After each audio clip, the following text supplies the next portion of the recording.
Drug-seeking woman kicked off a city bus for disrupting and disturbing passengers. She's been screaming for narcotics nonstop. We found an empty Percocet bottle. What the hell are you doing? My meds at home aren't working. Please, I have sickle cell. Okay, stop. Everybody stop. What's your name? It's Joyce. Joyce, is this your sickle cell pain? Yes. 10 milligrams of IV morphine. You really want 10? Yes, repeat it in 5 minutes if needed. And she needs a dilaudid drip. This is a vaso-occlusive crisis. I'm so sorry this happened. It's gonna be okay now. We're safe here. Sickle cell disease is an autosomal recessive hemoglobin disorder caused by a mutation in the beta globin gene that produces hemoglobin S. Under stress, like low oxygen, dehydration, or acidosis, red blood cells become sickled, rigid, and prone to causing problems. There are two main types of issues: vaso-occlusion and hemolysis. Vaso-occlusion leads to ischemia and pain crises, while hemolysis causes chronic anemia and elevated bilirubin, which can lead to jaundice and gallstones. Clinically, patients have chronic anemia and functional asplenia, putting them at higher risk for infections. You seem surprised by the opiate dosage. Seemed a little high. So was her pain. How do you know she's not drug You seeking? can't fake a hemoglobin of 6. Do you know what sickle cell crisis does to the body? Blood cells get caught and plug up your capillaries and deprive all your cells of oxygen. It's been described as an electrical stabbing pain that feels like it's breaking your bones and flushing glass through your body. I never thought of it like that. Little empathy goes a long way with those suffering real pain. The most common acute complication is a vaso-occlusive pain crisis, presenting with severe pain in the bones, chest, or abdomen. Pain can be described as severe, deep, throbbing, stabbing, or aching pain that can feel like your bones are breaking recurrently. However, the most dangerous complication is acute chest syndrome, defined by a new pulmonary infiltrate plus symptoms like chest pain, fever, or hypoxia. Note though, a clear chest x-ray does not rule out acute chest syndrome. This is the leading cause of death in sickle cell patients.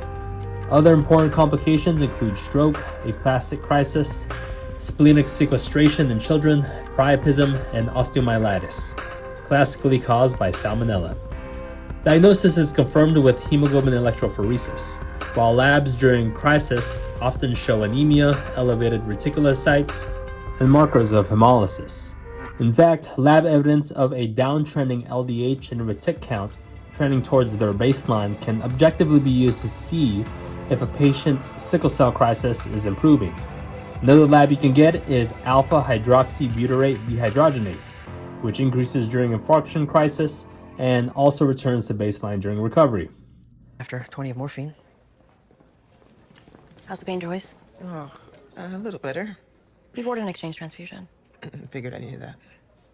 What's your normal regimen at home? 90 of extended release morphine every 12 hours and oxycodone for breakthrough pain, but it wasn't working. Starting IV dilaudid at 4 an hour. You can press this button if you need a little extra. That only works once an hour, though, so don't go crazy. Could I confer with you? Yeah. Management depends on the presentation. For pain crisis, treatment includes IV fluids, opioid analgesia, sometimes even with a PCA pump, oxygen if needed, and addressing triggers like infection. For acute chest syndrome specifically, management escalates to oxygen, which is a grade 2C recommendation to start if SpO2 is less than 95%. Antibiotics, with a third-generation cephalosporin plus a macrolide, incentive spirometry, and often transfusion. Urgent exchange transfusions are often indicated if SpO2 is less than 90% with nasal cannula, worsening respiratory distress, worsening pulmonary infiltrates, and decreasing hemoglobin despite simple transfusions. Long-term, hydroxyurea is the cornerstone, as it increases fetal hemoglobin and reduces sickling episodes. Indications include 3 or more vaso-occlusive crises per year, chronic anemia interfering with daily activities, or those with recurrent acute chest syndrome. The key takeaway is this: sickle cell disease is driven by vaso-occlusion and hemolysis, and recognizing complications early, especially acute chest syndrome, is critical to improving outcomes.